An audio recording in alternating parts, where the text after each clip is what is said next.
Talking about the neuronal pathways that involve the vision of a person is again very important that we discuss that mainly we categorize these pathways into a two-way traffic. It's basically the afferent pathways, and then on the other hand we have the efferent pathways. The afferent pathways, basically in a layman terminology, we can basically deduce that it's the taking out of the messages from the retina. The optic nerve is taking the messages back to the Brodmann's area or to the visual cortex in itself. Then the interpretation starts off in the visual cortex, and then the messages are sent to the oculomotor muscles or the ciliary muscles, the iris, and the other reflexes even are initiated due to the efferent pathways. Now, there are a lot of structures that are involved in the afferent pathways when we talked about the neuro-ophthalmology, or whenever we are going to discuss the diseases that are related to this branch of ophthalmology that is relating specifically to the neuronal diseases or due to the nerve damages or due to the lesions that occur at different levels of afferent pathways, or either it is the efferent pathways. So studying these afferent as well as efferent pathways and any pathologies that are occurring at different levels of these afferent and efferent pathways is what we do in the neuro-ophthalmology. Over here, we're going to focus on the afferent pathways over here.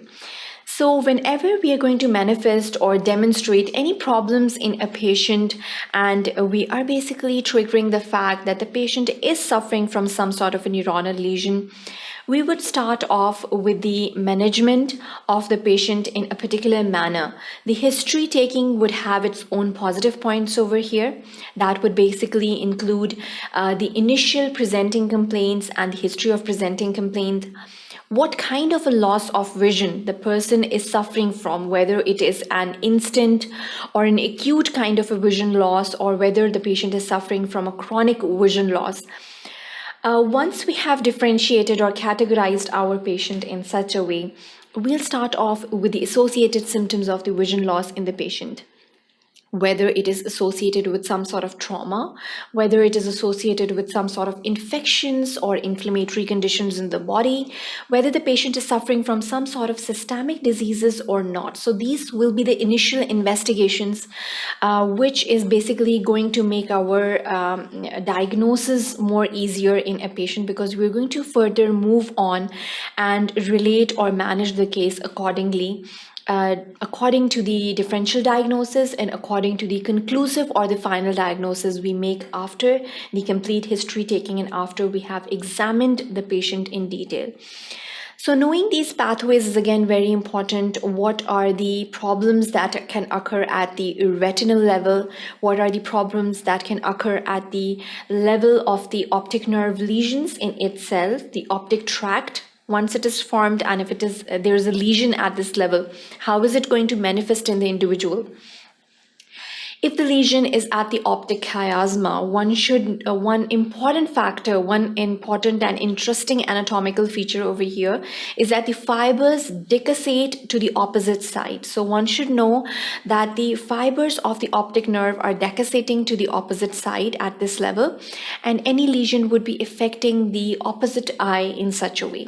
So this decussation and all of these anatomical structures are quite relatable even clinically, and one should know all of these anatomical features for the afferent pathways just to have the basic knowledge and just to diagnose the case properly in a perfect manner. We have the cases of hemianopia, we have the cases of complete vision loss in a person. So it can be a bilateral hemianopia, it can be a unilateral hemianopia in a person. So knowing these cases of hemianopia and how are they relatable to the afferent pathways, that is what we'll be doing over here in this section, which is very much related just to the afferent pathways of the vision. As we have already noticed, we have the retina and the optic nerve, and the messages are being taken from this optic nerve. We have the optic disc that is located centrally. We have to differentiate, even on an ophthalmoscopy, we have to differentiate the optic nerve from the macula. And how do we basically differentiate these two structures and any differences in these structures are noted down over here. The optic chiasma and any lesions that can occur at the optic chiasma due to traumatologies, infections, inflammatory conditions. And how do these lesions at optic chiasma manifest in an individual is again very important over here. Once we have passed on with the optic chiasma, we'd be knowing that we have these tracts that are retrobulbar tracts that are going ipsilaterally to the Brodmann's area or towards the area 17, which is located in the visual cortex, and that is responsible for the interpretation of the images that are being sent back by the optic nerve in itself. So knowing these areas and knowing how these areas in itself, which are responsible for the interpretation of the images, can be damaged. And again, if there is any damage that is occurring at the interpretation level, that is going to affect the final vision of the person in itself. Sometimes there is no detectable problem with the retinal apparatus, the optic chiasma, the optic tract, the retrobulbar apparatus, but we have the problems due to the contact or the coup injuries, due to the traumatic injuries towards the head, and that is how we can relate that there is some sort of a problem with the central nervous system for the interpretation of the images or the messages sent back by the optic nerve, that they're not interpreted in a right manner. Then once these images are interpreted, they are sent back, the messages are sent back through the oculomotor nerve, through the trochlear nerve. So all of these nerves are responsible for the messages that are sent to the extraocular muscles, to the ciliary muscles. And then again, they have their own functions, and these messages are basically correlated, and the eye movements are done accordingly.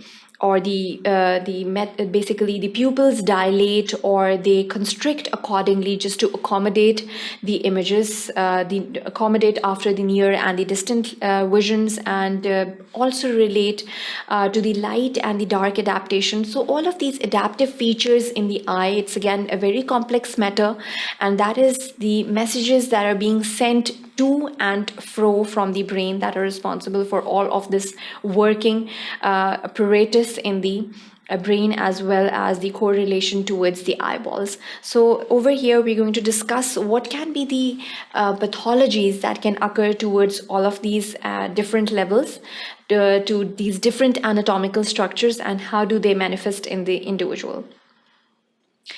The afferent system would basically consist of the retina in itself, and we have the cones, we have the rods, we have the bipolar cells, and along with that we have the ganglionic cells that are responsible for these different adaptations, ranging from the dark light adaptation and even ranging from the contrast sensitivities that are available. So all of these cells are important. This retinal structure is important in itself. Any damage that is occurring at the level of the retina, whether it is due to trauma, infections, inflammations, or it is due to the glaucomatous pressure that is building up in the posterior chamber, that can be sometimes quite damaging towards the retina, and all of these cells can be damaged and are at stake whenever they are under some sort of a pressurized condition in the posterior chamber.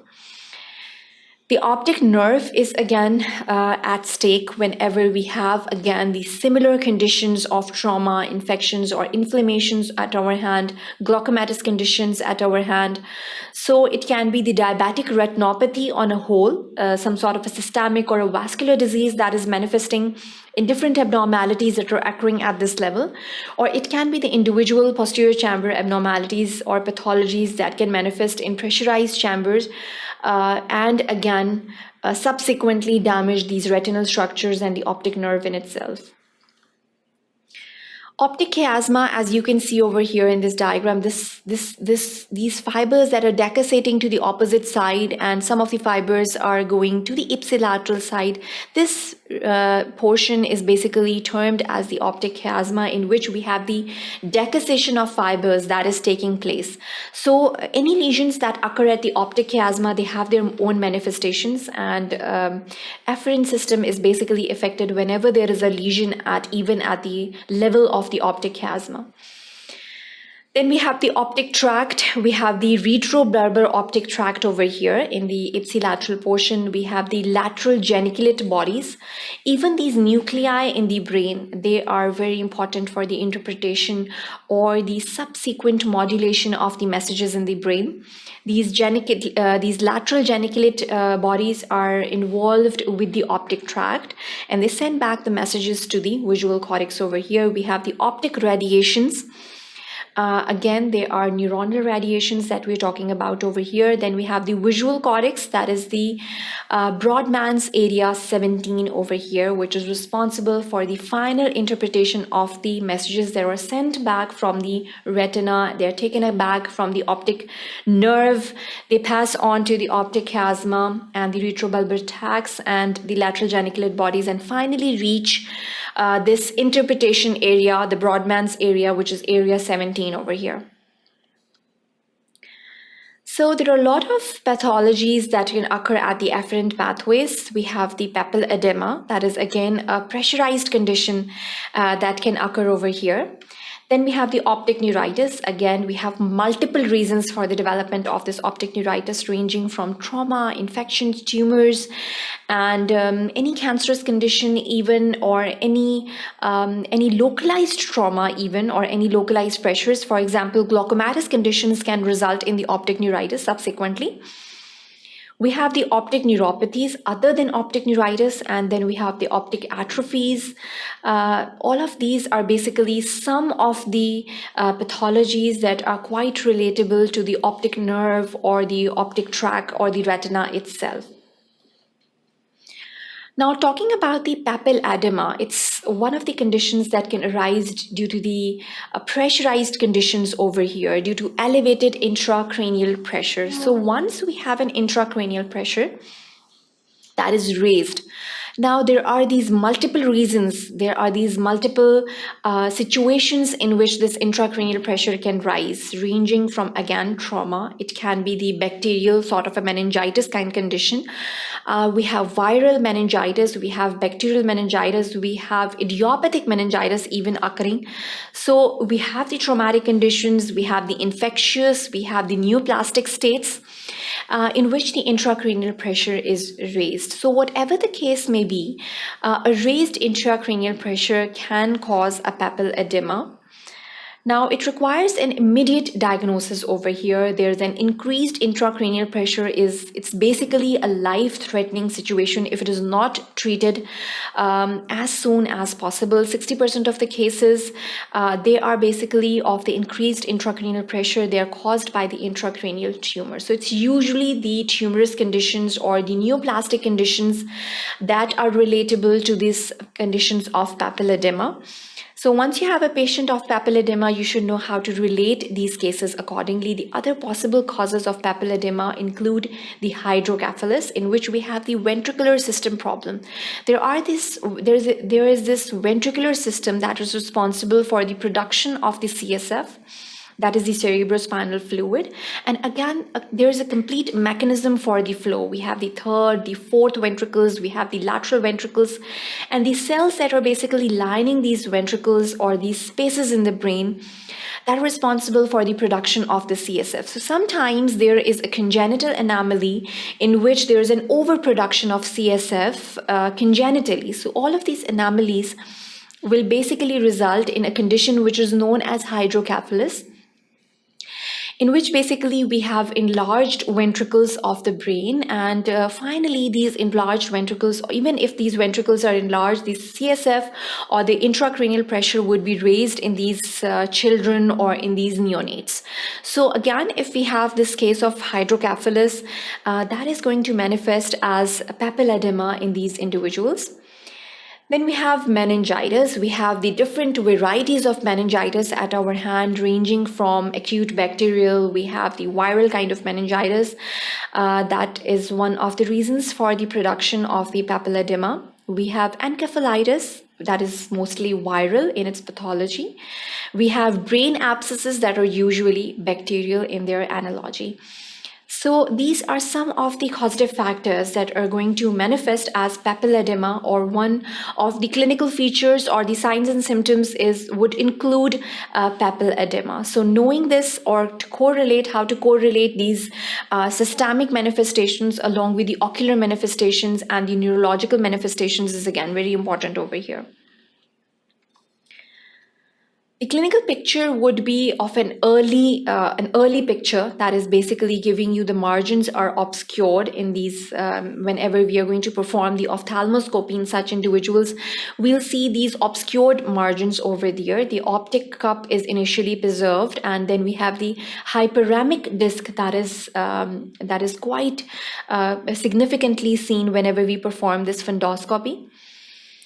On the other hand, we have the acute kind of features. We have an elevation of the disc that is observed. We have the radial hemorrhages seen in cases of papilledema. The grayish-white exudates are seen due to all of these pressurized conditions. We're going to see these exudates on ophthalmoscopy. And then we have the chronic condition, in which we'll see the disc edema, and we will also observe an obliterated optic cup. So usually the normal pallor that is surrounding the optic nerve, that is going to be disturbed in these cases of papilledema. Instead, we're going to observe an obliterated kind of an optic disc or an optic cup in these individuals. Now, moving on to the optic neuritis, it's basically, in other words, we can say it's an inflammation of the optic nerve that is occurring at the clinical level. The intraocular optic neuritis is basically occurring within the globe. Then we have the retrobulbar optic neuritis that is posterior to the globe. So we have some of the portion of the optic nerve which is present inside the globe. When it has not left the retina, it's inside the retina and it's inside the globe, it's residing inside the globe. And then we have the retrobulbar optic neuritis, and this terminology is basically relating to the optic nerve inflammations that are occurring once the nerve has left the globe over here. So usually it is unilateral in a lot of cases, and visual acuity is significantly reduced in these individuals. It's a chronic vision loss tendency is to repeat once it has occurred in an individual. That individual is basically more prone to the development of optic neuritis subsequently. The etiology is often associated with multiple sclerosis. So usually the patients of multiple sclerosis would present with this sort of optic neuritis. Again, multiple sclerosis is a disease which is belonging to an autoimmune kind of an etiology. So optic neuritis can result due to the infectious causes, due to the autoimmune disorders. It can result due to any traumatic conditions even. But mostly, and in most of the cases, basically it is associated with multiple sclerosis. The demyelination of the optic nerve in 20% of the individuals is the first sign of multiple sclerosis in a lot of individuals. The other possible causes for the other possible inflammatory causes of optic neuritis would include Lyme's disease in a lot of individuals. We have syphilis that is observed in a lot of individuals, the inflammation from the orbit, and then we have a lot of inflammations can travel through the paranasal sinuses, through the cribriform plate that is located in the anterior cranial fossa and can reach the optic nerve. So these are some of the ways the infections can travel through the orbit, the infections can travel through the paranasal sinuses. These are some of the infections that can travel and they can reach the brain and they can reach the optic nerve in itself and affect these nerves. So over here in this section, we just summarized the different afferent pathways that can be affected, and that is going to result in the vision loss, in the visual field defects in an individual. Mainly, we discussed the papilledema, which is one of the conditions. And then we have the optic neuritis on other hand, in which the optic nerve is involved primarily over here. So that is the end of this section. Thank you for watching sqadia.com.